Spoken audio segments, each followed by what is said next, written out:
Hello everyone, welcome to GATE Academy. तो अभी हम लोग बात कर रहे हैं एक्साइटेशन से रिलेटेड बातें सिंक्रोनस मशीन में। इस लेक्चर में बात करने वाले हैं चेंज ऑफ एक्साइटेशन के बारे में।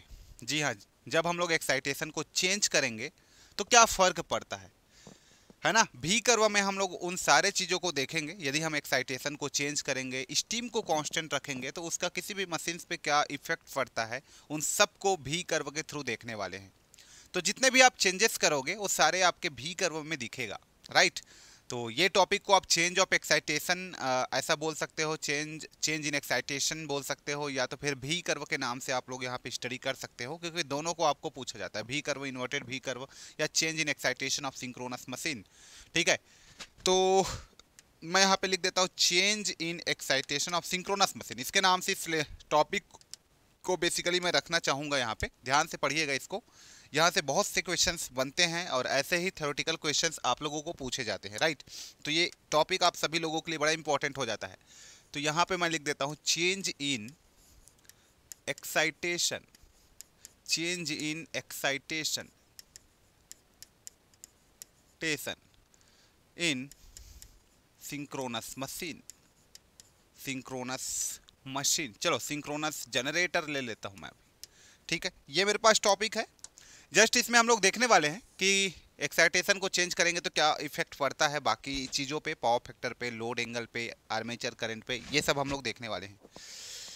ओके, सो एक्साइटेशन चेंज हो रहा है। लेट से यदि मैं पावर की फॉर्मूला की बात करना चाहूँ, ये केस नंबर, इसमें मैं एक्साइटेशन को चेंज तो कर रहा हूँ। तो चलो यहाँ पे मैं आप लोग को बता देता हूँ एक्साइटेशन को चेंज कर रहा हूँ, और under loaded condition, under loaded condition, loaded condition, loaded condition मतलब अभी आपके जनरेटर में लोड कनेक्टेड है, राइट। ये इसके बारे में बात कर रहा हूँ, लोडेड कंडीशन के बारे में।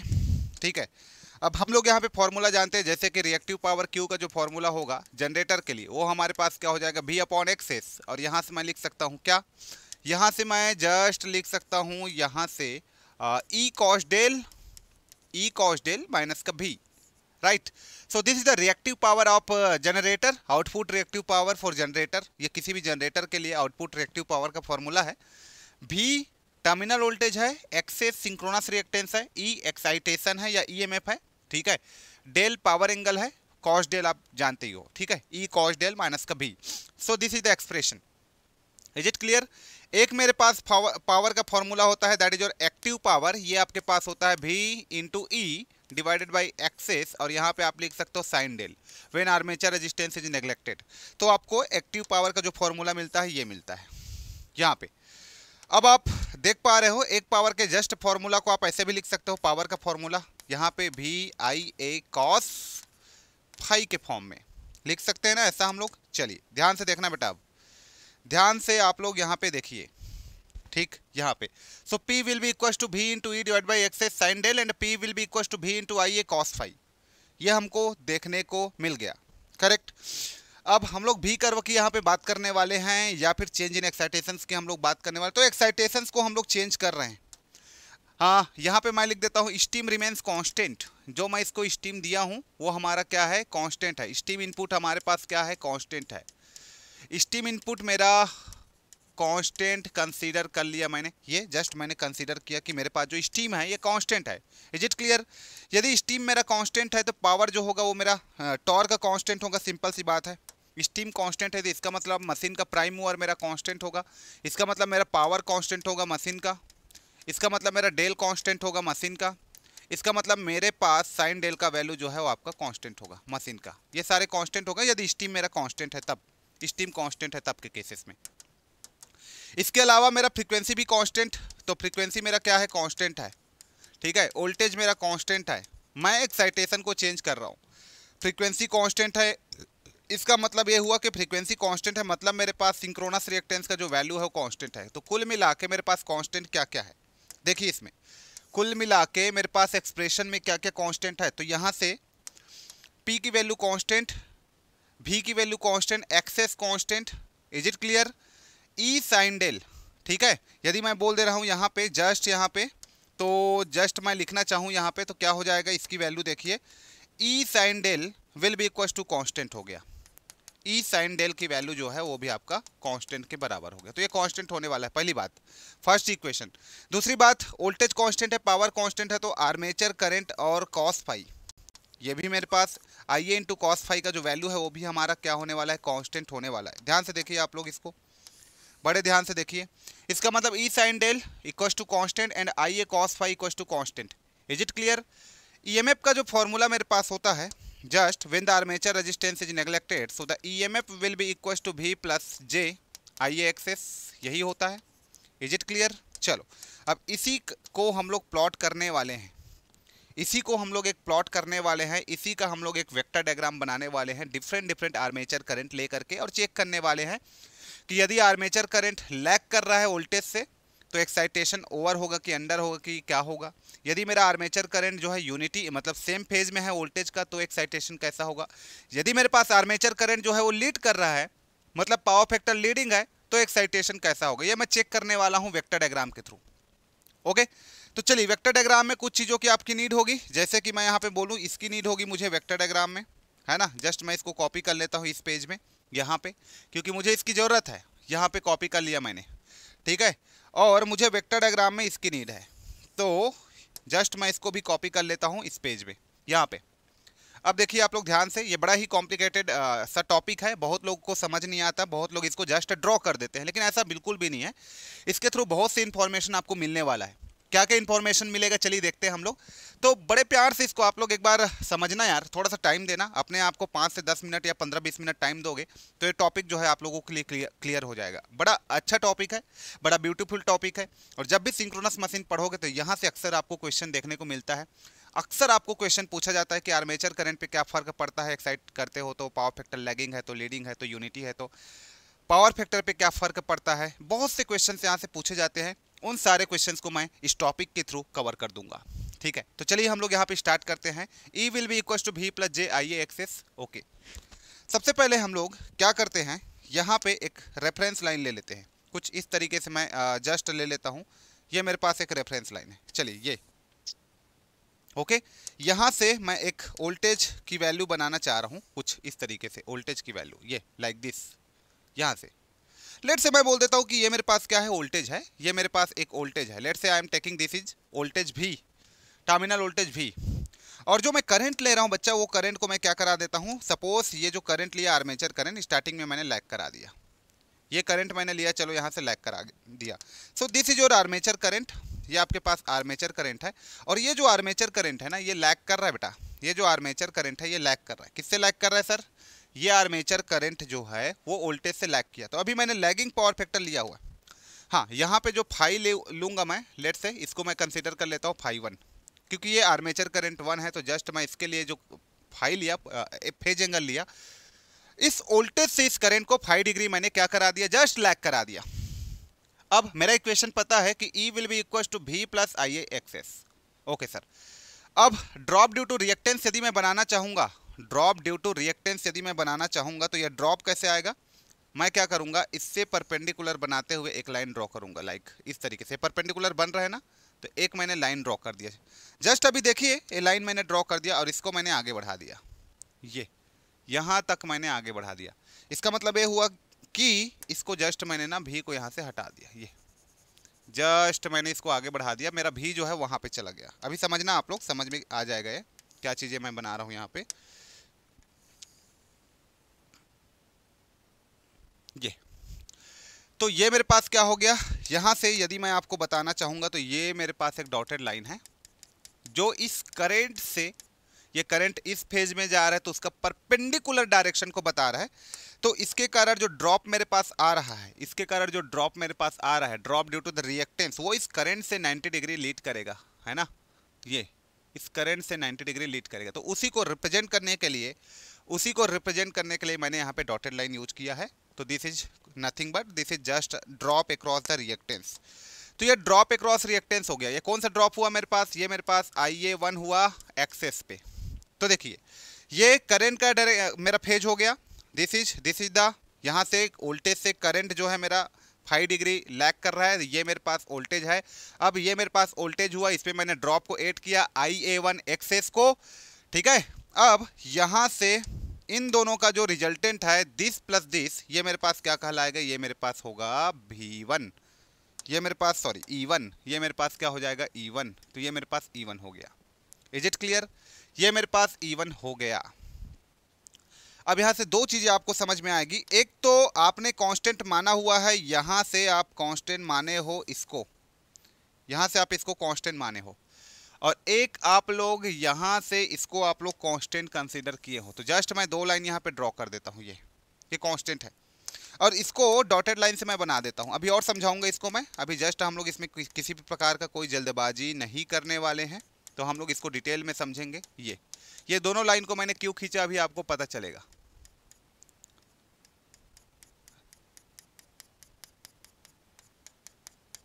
ये हमको ये बताता है, ये जो इसका जो हाइट है फ्रॉम हियर टू हियर, ये हमको ये बताता है कि आर्मेचर करंट का जो, ये देखो ये इसके साथ एंगल बना रहा है, ये आई ए है, इसके साथ फाई एंगल बना रहा है, तो इसका मतलब आर्मेचर करंट का जो कॉस वाला जो एंगल है वो आपका कांस्टेंट है, इससे ज़्यादा आपका नहीं हो सकता। ये कांस्टेंट वाला उसको बता रहा है, आई ए कॉस फाई कांस्टेंट को बता रहा है ये वाला लाइन। और ये क्या को बता रहा है, फ्रॉम हियर टू हियर, यहाँ से यहाँ तक का मैं बात करूँ, यहाँ से लेकर के यहाँ तक का, यहां से लेकर के यहां तक, ये क्या को बता रहा है, तो ये वोल्टेज है और ये आपके पास E1 है, तो दोनों के बीच का एंगल क्या है मेरे पास, del1 है, करेक्ट। तो ये किसको बता रहा है, यदि ये x के साथ एंगल बना रहा है del1, तो ये वाला जो कंपोनेंट आएगा वो E sin del आएगा, तो ये बताता है मेरा E sin del की वैल्यू को, और E sin del की वैल्यू कांस्टेंट है, मतलब इससे बाहर नहीं होना चाहिए E sin del का वैल्यू, और IA cos phi का वैल्यू इससे बाहर नहीं होना चाहिए। वो दो चीज को बता रहा है कि E sin del का वैल्यू कांस्टेंट है, IA cos phi का वैल्यू कांस्टेंट है, E sin del का वैल्यू कांस्टेंट है, इसको बता रहा है। तो जस्ट इसको समझने के लिए मैंने आप लोगों को यहाँ पे बता दिया, इसको मैंने ड्रॉ करके आप लोगों को दिखा दिया, लाइक इस तरीके से। Is it clear? इसको अच्छे से मैंने ड्रॉ करके आप लोगों को दिखा दिया, अभी दिख रहा होगा अच्छे से। अब देखिए इसको, हाँ चलिए यहाँ से क्लियर दिख रहा है, चलो बेटा अब मुझे बताना है यहाँ से और क्या हो रहा है। चलिए हाँ, तो अभी मैंने आर्मेचर करंट 1 लिया था, उसके कारण मैंने ड्रॉप्स को दिखा दिया। अब ले रहा हूँ, चलिए यहाँ पे मैं ले लेता हूँ, कौन से कलर यूज करूँ, ये कलर, यहाँ से ये आर्मेचर करंट अब मेरे पास ये है, और इस आर्मेचर करंट को अब मैं क्या बोलने वाला हूँ बच्चा, ये जो आर्मेचर करंट अभी मैंने ड्रॉ किया इसको मैं बोलने वाला हूँ IA2, ठीक है। तो इसके कारण जो रिएक्टेंस, ये तो करंट का डायरेक्शन ऐसा है, तो रिएक्टेंस के कारण होने वाला ड्रॉप जो है वो कहाँ पे आएगा, तो drop due to the reactance मेरे पास आने वाला है वो यहाँ से परपेंडिकुलर बनेगा, इस करंट के डायरेक्शन से, करंट के फेज से। ये जो है ड्रॉप जो है IA2, क्या बोलेंगे हम लोग इसको, IA2 इंटू एक्सेस, ये इसके परपेंडिकुलर होगा, ओके। और ये पॉइंट को यदि मैं यहाँ से मिला देता हूँ, लेट्स कंसीडर कि यदि मैं इस पॉइंट को इससे मैं मिला देता हूँ यहाँ से, तो यही मेरे पास क्या बनेगा, यही मेरे पास बनेगा E2, तो this is just E2। Is it clear? चलो अब मान लो मैं करंट को इधर ले लूँ बेटा, करंट को ग्रीन कलर ले लेते हैं, चलिए करंट को हम यहाँ ले लेते हैं। ये कौन सा करंट हुआ हमारे पास, ये जो करंट है हमारे पास ये IA3 हो गया, ठीक है। तो ये भी हमारे पास कितना फेज इधर आ जाएगा, ये भी हमारे पास इधर आएगा। इज इट क्लियर ना? तो यहां से हम इसको मिलाना चाहेंगे तो ये हमारा बनेगा E3। इसका मतलब यहां से आप लोग देखिए, यहां से आप लोग इसका ये E2 और इस वोल्टेज के बीच का एंगल del2 है, E3 और इसके बीच का एंगल आपके पास क्या है, del3 है, मतलब डेल इंक्रीज होते जा रहा है ना। और यहाँ पे आप ब्रेक करिए यहाँ पे, तो E1 तो ये है ना भैया, ठीक है। E1 का जो कॉस डेल वाला, ये देखो E1, ये आपका E1 बनता है, तो ये E1 का कॉस डेल वाला जो कंपोनेंट है वो कहाँ पे आएगा, यहाँ पे आएगा, यहाँ पे आएगा। तो E1 कॉस डेल 1 जो है आपका यहाँ पे आ रहा है। E2 कॉस डेल वाला जो कंपोनेंट है, E2 का कॉस डेल वाला जो कंपोनेंट है ना, वो यहाँ पे आ रहा है। E3 का कॉस डेल वाला जो कंपोनेंट है वो कहाँ पे आ गया, यहाँ पे आ रहा है, तो this is E3 cos del 3 हो जाएगा। ये बात को समझे आप लोग, है ना। देखिए ये मेरा E1 है, ये येलो वाला जो दिख रहा है E1 है, तो इसका कॉस में ब्रेक करोगे तो यहाँ पे आएगा, मतलब वो V से ज़्यादा आ रहा है। मतलब ये समझ में आ गया मुझे कि E1 कॉस डेल 1 का जो वैल्यू है वो ग्रेटर देन V है। उसके बाद मेरे पास E2 कॉस डेल 2 का जो वैल्यू है वो V के बराबर है। और थर्ड मैं क्या बोलूँगा, E3 कॉस डेल 3 का जो वैल्यू है वो V से लेस देन है, ठीक है। ये कंडीशन सेटिस्फाई कर रहा है कि नहीं कर रहा है बेटा, बताओ तो एक बार, कर रहा है ना। इसका मतलब मैं क्या बोलूंगा, E1 को क्या बोलूंगा, when E1 cos del 1 is greater than V, तो मैं उसको क्या बोलूंगा बेटा, इसको मैं बोलूंगा ओवर एक्साइटेशन, बोलूंगा कि नहीं। और जब E2 cos del 2 का वैल्यू V के इक्वल है तो इसको मैं क्या बोलूंगा, नॉर्मल एक्साइटेशन बोलूंगा कि नहीं। और जब E3 cos del 3 का जो वैल्यू है वो V से लेस देन है तो मैं इसको क्या बोलूंगा, अंडर एक्साइटेशन बोलूंगा कि नहीं। यस, अंडर एक्साइटेशन बोलूंगा, अंडर एक्साइटेशन बोलूंगा। तो अभी आपको क्या क्या समझ में आया। सबसे पहले आपने यहाँ पे एक रेफरेंस लिया, यहाँ से आपने वोल्टेज को ड्रॉ कर दिया, फिर करंट को लैग कराया, फिर drop due to the reactance को आपने बनाया यहाँ पे इसके 90 डिग्री में, तो ये बना दिए, इसका रिजल्टेंट आपने E1 निकाला। सिमिलरली आपने करंट को वोल्टेज के फेज में लिया, उसके बाद आपने ड्रॉप ड्यू टू रिएक्टेंस बनाया, फिर इसको मिला दिया तो E2 मिल गया। फिर आपने करंट को लीड करा दिया, करंट को लीड करा दिया। जब आपने करंट को लीड कराया तो ये करंट का फेज हो गया, तो ड्रॉप ड्यू टू रिएक्टेंस उसके 90 होगा, बना सकते हो। ये इस फेज में जा रहा है तो current drop due to the reactance उसके परपेंडिकुलर होगा, तो ये बना दिया ड्रॉप ड्यू टू रिएक्टेंस, फिर इसको मिला दिया तो E3 बन गया। ये क्लियर हो गया। अब यहीं से सब चीज क्लियर होने वाला है। अब देखिए यहाँ पे करंट वोल्टेज से लैग कर रहा है कि लीड कर रहा है, लैग कर रहा है, तो ये आपके पास पावर फैक्टर कैसा होगा, यहाँ पे लैगिंग पावर फैक्टर होगा। इस साइड आओगे तो करंट जो है वोल्टेज से लीड कर रहा है कि लैग कर रहा है, लीड कर रहा है, तो इस साइड आओगे तो पावर फैक्टर कैसा होगा आपका, लीडिंग पावर फैक्टर होगा। और ये सेंटर में आप रहोगे यहाँ पे तो वोल्टेज एंड करंट दोनों सेम फेज में है, तो यहाँ पे वोल्टेज एंड करंट दोनों सेम फेज में है, मतलब सेंटर में आप यूनिटी पावर फैक्टर के बारे में डील करोगे। इसका मतलब पावर फैक्टर इधर लैग कर रहा है, इधर लीड कर रहा है, और सेंटर में यूनिटी पावर फैक्टर है। पावर फैक्टर के बारे में हम लोगों ने यहाँ पे देख लिया। अब मुझे बताओ, जब लैगिंग पावर फैक्टर है, लैगिंग पावर फैक्टर जब IA1 वोल्टेज से लैग कर रहा है, तो इसके कारण जो E1 आया वो ओवर एक्साइटेड हुआ कि अंडर एक्साइटेड हुआ, अरे E1 cos del 1 की वैल्यू V से बड़ा आ गया। इसका मतलब हमारा एक्साइटेशन कैसा है, ओवर एक्साइटेशन। यहाँ पे आइए सेंटर में, अब यूनिटी पावर फैक्टर पे आपको कैसा मिल रहा है कि E2 cos del 2 का जो वैल्यू है वो V के इक्वल है। इसका मतलब एक्साइटेशन कैसा है, कब होता है ऐसा बेटा, ऐसा कब होता है, E2 cos del 2 का वैल्यू V के इक्वल है। इसका मतलब नॉर्मल एक्साइटेशन की आप बात कर रहे हो। इधर आ जाइए, लीडिंग पावर फैक्टर में आ जाइए। अब IA3 की वैल्यू को देखिए, IA3 की वैल्यू को जब आप देखेंगे तो इसके कारण जो E3 आया हुआ है, लीडिंग पावर फैक्टर करंट, ये करंट के कारण जो E3 आया हुआ है वो क्या है, E3 cos del का जो वैल्यू है लेस देन V है, मतलब नॉर्मल अंडर एक्साइटेशन का केस है। इसका मतलब मुझे ये समझ में आया कि लैगिंग पावर फैक्टर में एक्साइटेशन ओवर एक्साइटेड है, यूनिटी पावर फैक्टर में नॉर्मल एक्साइटेशन, और लीडिंग पावर फैक्टर में अंडर एक्साइटेशन। ये सारे चीजें मुझे यहां पे समझ में आ गया। Is it clear? ये सारे चीजें मुझे समझ में आ गया।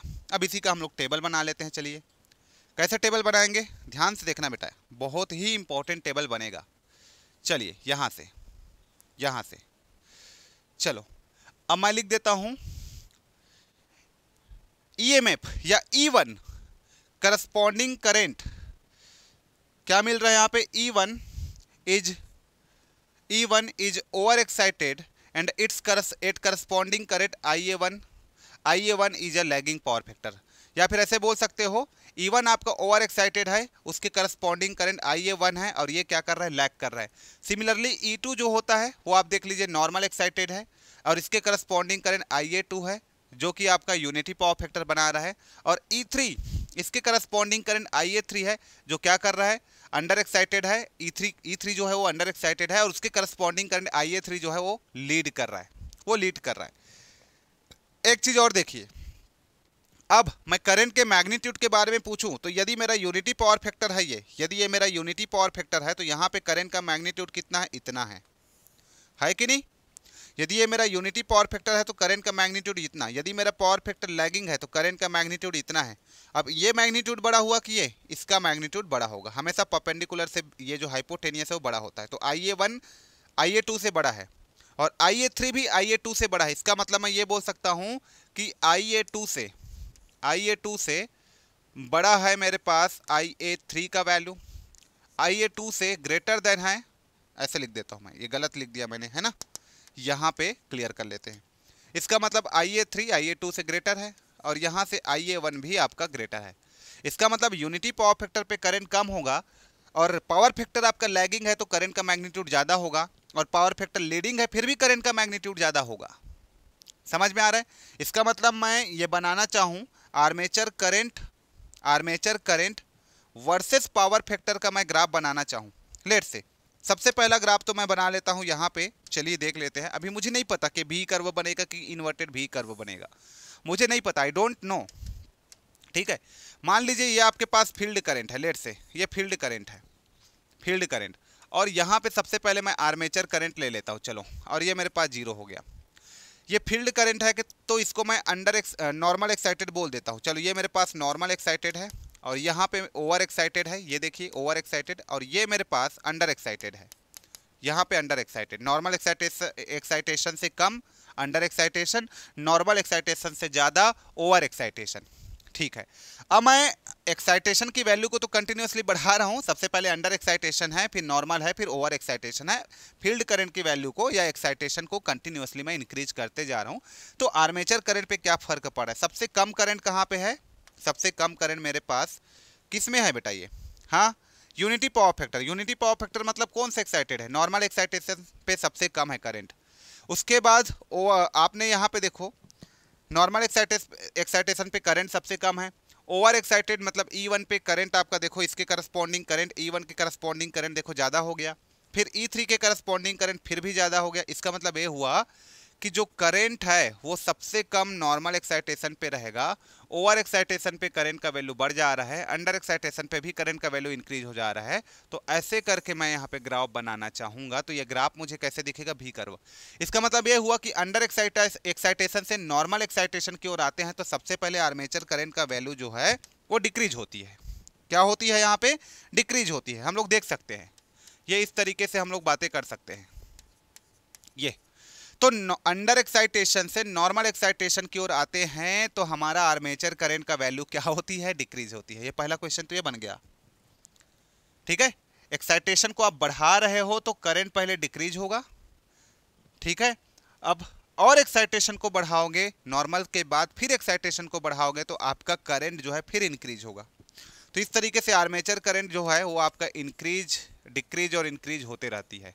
ठीक है, ये इस तरीके से। इतना क्लियर हो गया? तो यहाँ पे आपका क्या समझ में आ रहा है कि आप अंडर से नॉर्मल की ओर आ रहे हो तो आर्मेचर करंट का वैल्यू डिक्रीज हो रहा है। यहाँ पे आर्मेचर करंट सबसे मिनिमम हो गया। दिस पॉइंट पे नॉर्मल एक्साइटेशन पे आर्मेचर करंट जो है वो सबसे मिनिमम होगा। आ रहा है बात समझ में? अब नॉर्मल से ओवर एक्साइट करोगे इसको तो फिर से आपका आर्मेचर करंट का वैल्यू जो है इंक्रीज हो रहा है। तो ये सारे क्वेश्चंस आपको पूछे जाते हैं, बहुत से एमसीक्यू बना के आपको दिए जाते हैं। इतना क्लियर हो गया? चलो, तो ये तो आपको समझ में आ गया। इसी से रिलेटेड एक और मैं बना देता हूं इस तरीके का ग्राफ यहाँ पे। चलो, यहाँ पे फिर से मैं एक्साइटेशन को ले लेता हूँ, इस बार यहाँ पे पावर फैक्टर को ले लेता हूँ, मैं cos फाई को यहाँ पे ले लेता हूँ, ये जीरो, और यहाँ पे मैं जस्ट फील्ड करंट को या एक्साइटेशन को रिप्रेजेंट कर देता हूँ। अब मुझे बताइए एक्साइटेशन फिर से मैं यहाँ पे ले लेता हूँ। चलिए, ये मेरे पास नॉर्मल एक्साइटेशन है, ये मेरे पास ओवर एक्साइटेशन, ऑब्वियस सी बात है नॉर्मल से ज़्यादा ओवर होगा, और ये मेरे पास अंडर एक्साइटेशन है, नॉर्मल से कम मेरा अंडर एक्साइटेशन होगा। जब आप इसको देख पा रहे हैं यहाँ से तो आपको क्या समझ में आएगा बेटा? अब देखिए, अब क्या समझ में आएगा? देखिए बेटा, यहाँ पे बहुत अच्छे से देखना है। ठीक है, नॉर्मल एक्साइटेशन पे पावर फैक्टर क्या होगा? देखो यहाँ पे आपके पास फाई 1 है, और यहाँ पे फाई 2 का वैल्यू 0 है, और यहाँ पे आपके पास फाई 3 है।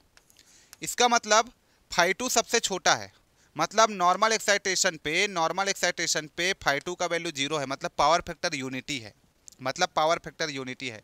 तो नॉर्मल एक्साइटेशन पे आपको पावर फैक्टर जो है मैक्सिमम मिल रहा है, यूनिटी यहाँ पे मैक्सिमम। उसके बाद अंडर एक्साइटेशन पे फाई का वैल्यू बढ़ गया तो पावर फैक्टर कम हो गया होगा। ओवर एक्साइटेशन पे फाई का वैल्यू बढ़ गया, पावर फैक्टर कम हो गया होगा। अंडर एक्साइटेशन पे फाई का वैल्यू इंक्रीज हो गया, पावर फैक्टर कम हो गया होगा। इसका मतलब केवल और केवल नॉर्मल एक्साइटेशन पे पावर फैक्टर मैक्सिमम होता है, नॉर्मल एक्साइटेशन से कम पे पावर फैक्टर डिक्रीज होता है, नॉर्मल एक्साइटेशन से ज़्यादा पे पावर फैक्टर डिक्रीज होता है। तो कुल मिला के हम लोग इसको बनाना चाहेंगे इस तरीके से। तो ये कैसे बनेगा, ध्यान से देखिए। तो ये बन जाएगा आपके पास कुछ इस तरीके का, ये बन जाएगा कुछ इस तरीके से। तो इससे हमको ये समझ में आया कि अंडर एक्साइटेशन से नॉर्मल एक्साइटेशन की ओर आप जाओगे तो आपका पावर फैक्टर पहले इंक्रीज होगा, उसके बाद नॉर्मल एक्साइटेशन में आप पहुंच गए। अब नॉर्मल एक्साइटेशन से अंडर ओवर एक्साइटेशन की ओर जाओगे तो आपका पावर फैक्टर जो है डिक्रीज होने लगेगा। तब आपका पावर फैक्टर जो है इस तरीके से डिक्रीज होने लगेगा। ये पावर फैक्टर इस तरीके से डिक्रीज होने लगेगा। तो मैं डिफाइन कर देता हूं पावर फैक्टर को। नॉर्मल एक्साइटेशन पे जो पावर फैक्टर, नॉर्मल और ओवर के बीच में जो पावर फैक्टर रहेगा वो लैगिंग पावर फैक्टर रहेगा। यहाँ पे आप डिफाइन कर सकते हो। इधर आपका पावर फैक्टर जो रहेगा वो आपका लीडिंग पावर फैक्टर, और यहाँ पे नॉर्मल एक्साइटेशन पे पावर फैक्टर आपका यूनिटी है। ठीक है, चलो यूनिटी है। सिमिलरली यहाँ पे ओवर एक्साइटेशन पे पावर फैक्टर देखो लैगिंग है, और अंडर एक्साइटेशन पे पावर फैक्टर कैसा है आपके पास, लीडिंग है। ठीक है, लीडिंग है। और नॉर्मल एक्साइटेशन पे जो पावर फैक्टर है वो यूनिटी पावर फैक्टर है। तो कुल मिला के इस तरीके से। तो अब आपको क्वेश्चन पूछेगा कि अंडर एक्साइटेशन से नॉर्मल एक्साइटेशन की ओर जाओगे तो पावर फैक्टर जो है क्या होगा बेटा, इंक्रीज होगा। फिर नॉर्मल से ओवर एक्साइटेशन की ओर जाओगे तो पावर फैक्टर जो है डिक्रीज होगा। तो इस तरीके से यहाँ पे पावर फैक्टर डिक्रीज हो रहा है, यहाँ पे पावर फैक्टर का वैल्यू जो है इंक्रीज हो रहा है। तो ये सारे क्वेश्चंस बनते हैं एमसीक्यू का। सिमिलरली वहाँ पे ये भी शेप में दिख रहा है तो इसको हम लोग भी कर्व बोल देते हैं। अब आपको पूछेगा कि भी कर्व किसके किसके बीच में ड्रॉ की जाती है, तो आर्मेचर करंट और फील्ड करंट के बीच में भी कर्व ड्रॉ की जाती है ना। और यहाँ पे इन्वर्टेड भी कर्व के बारे में आप लोगों से पूछा जाएगा तो आप लोग बता देना कि इन्वर्टेड भी कर्व होता है वो पावर फैक्टर और फील्ड करंट के बीच में यहाँ पे इन्वर्टेड भी कर्व को ड्रॉ की जाती है। तो हमने ड्रॉ नहीं किया, वो ऑटोमेटिक आ गया। मैंने फील्ड करंट को लिया, एक्साइटेशन को लिया, आर्मेचर करंट के साथ ड्रॉ किया तो ये मुझे पता चल गया इससे, है ना। सिमिलरली मैंने यहाँ पे फील्ड करंट को लिया, है ना, एक्साइटेशन को लिया और पावर फैक्टर को लिया तो इन्वर्टेड भी कर्व मिल गया। ठीक है, इन्वर्टेड भी कर्व मिल गया। तो इस तरीके से आप इसको बता सकते हो बेटा, इस तरीके से आप इसको बता सकते हो। तो कुल मिला के भी कर्व और इन्वर्टेड भी कर्व की कहानी की हम लोग बात करें इस तरीके से तो हमको कैसे दिखता है, ये जो भी कर्व है हम इसमें यहाँ पे बना देते हैं, और ये हमारे पास जो इन्वर्टेड भी कर्व है उसको हम लोग ऐसे बना देते हैं। ठीक है, तो यहाँ से ये जस्ट मेरे पास हो गया, यहाँ से ये और ये। ठीक है, तो इसको हम लोग बनाना चाहेंगे, मान लो ये 0 है, यहाँ से हम लोग बना देते हैं आर्मेचर करंट को, और यहीं पे मैं ले लेता हूँ पावर फैक्टर को, और जस्ट मैं यहाँ पे ले लेता हूँ एक्साइटेशन को, ये एक्साइटेशन को ले लेता हूँ। तो ध्यान से आप लोग देखोगे तो आपको समझ में आएगा।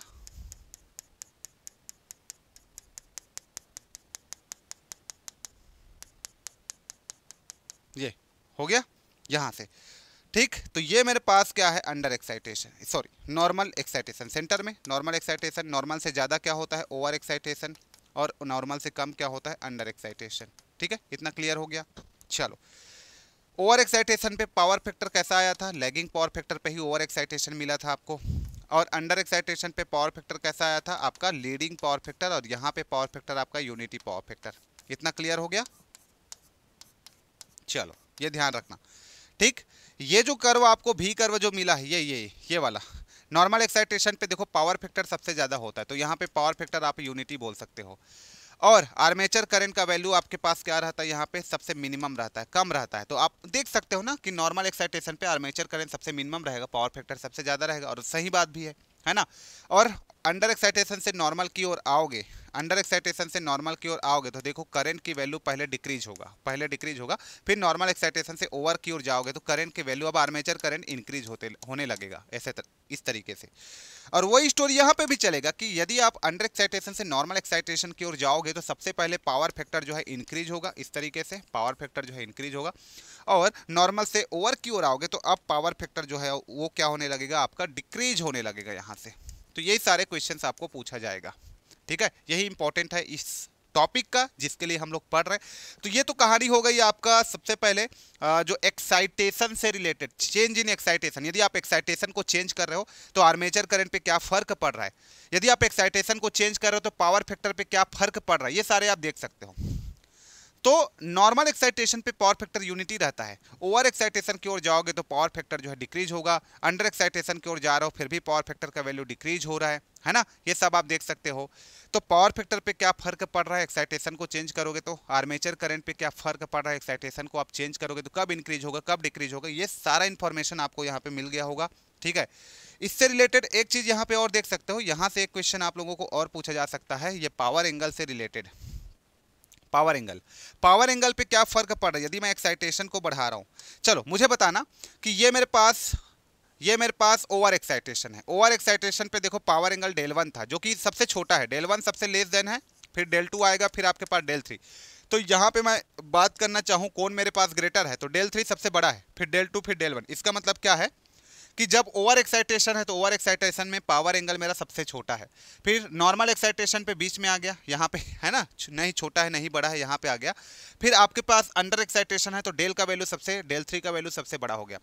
इसका मतलब एक्साइटेशन और डेल के बीच में, पावर एंगल के बीच में क्या रिलेशन आया। यदि मैं एक्साइटेशन बोल देता हूँ यहाँ पे, एक्साइटेशन, यदि मैं एक्साइटेशन को कम कर रहा हूँ, मान के चलो एक्साइटेशन, ये मेरे पास एक्साइटेशन हो गया। Excitation is inversely proportional to delta ना, देखो एक्साइटेशन मेरा हाई था तो डेल सबसे कम था, डेल 1 देख लो आप, और एक्साइटेशन सबसे कम हुआ E3 तो डेल मेरा सबसे ज़्यादा हो गया।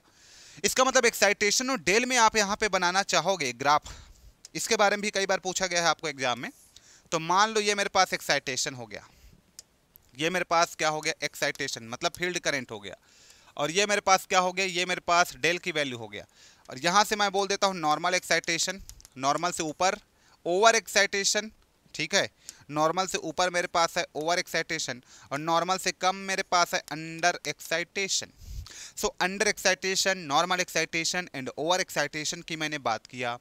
अब आप मुझे बताइए कि ओवर एक्साइटेशन में डेल का वैल्यू सबसे कम है ना, अंडर एक्साइटेशन में डेल का वैल्यू सबसे ज़्यादा है, तो ग्राफ मेरा रेक्टेंगुलर हाइपरबोलिक टाइप का बनेगा कि नहीं, कुछ इस तरीके से, यस बनेगा। ये देखिए, तो ओवर एक्साइटेशन में डेल का वैल्यू है ना, ओवर एक्साइटेशन में डेल का वैल्यू कितना था, डेल 3, सॉरी ओवर एक्साइटेशन में डेल की वैल्यू कितना था, डेल 1 था। फिर यहाँ पे आप देख सकते हो नॉर्मल एक्साइटेशन में इसकी वैल्यू कितना था, डेल 2। फिर अंडर एक्साइटेशन में इसकी वैल्यू सबसे ज़्यादा बड़ा डेल 3। इसका मतलब डेल 3 सबसे बड़ा है डेल 2 है ना, डेल 1 से, ठीक है, इस तरीके से।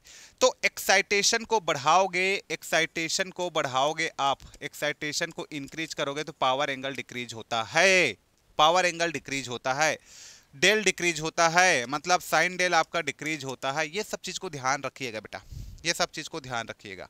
एक्साइटेशन को चेंज करते हो तो पावर एंगल पे क्या फर्क पड़ता है, ये फर्क पड़ता है, ओके, ये फर्क पड़ता है। तो इस वीडियो लेक्चर में हम लोग इतने ही बात करते हैं, और मिलूंगा मैं आप लोगों को नए नए टॉपिक के साथ। ऐसे ही जो डाउटफुल वाली जो टॉपिक होता है वो सबको मैं छोटे छोटे वीडियो के थ्रू क्लियर करूंगा आप लोगों का। फिर मिलते हैं नेक्स्ट वीडियो में। वीडियो को जितना ज़्यादा हो सके लाइक एंड शेयर करते रहिए, है ना, और हो सके तो आप लोग चैट बॉक्स में या कमेंट बॉक्स में कमेंट करिए यदि आप लोगों को अच्छा लगा तो। चलिए मिलते हैं नेक्स्ट वीडियो के साथ। इस वीडियो में इतना ही, till then take care, thank you so much.